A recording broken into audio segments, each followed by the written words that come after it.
Ersa garajning shokoladi sof og'irligi 1,5 kilogramm. Tarkibi omega 3, kalsiy, D3dan iborat. Bilasizlar, omega 3 organizmimiz uchun juda ham foydali, ya'ni ko'z nurni yaxshilaydi. Butun organizm uchun kerakli vitamin hisoblanadi. Kalsiy suyaklarni mustahkamlaydi, sochlarni, tirnoqlarni mustahkamlab beradi. Bu mahsulotimizni sizlarga ham tavsiya qilib qolaman. Bir kunda bemalol 2-3 mahal iste'mol qilsanglar bo'ladi. Hozirda shuni tayyorlab ko'rsatib beraman. Xohlasanglar sutga, xohlasanglar suvga tayyorlaysizlar. Mana o'zini ichida shunaqa qoshiqchasi bor. Bir qoshiqcha solamiz va men har doimgidek o'sha foizi kam bo'lgan sut mahsulotidan foydalanaman.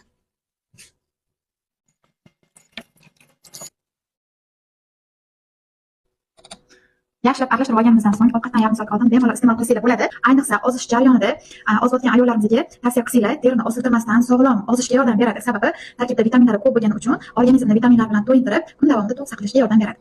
Ko'pchilik aytishadi, videolaringizda tayyorlab ko'rsatasiz, lekin ichmaysiz. Biz ishonaylik, ichib ko'rsating deyishadi. Hozir shuni ichib ko'rsataman. Juda ham mazali. Bo'ldimi? Olib bo'ldingizmi? Endi hozir ichib qo'yaman.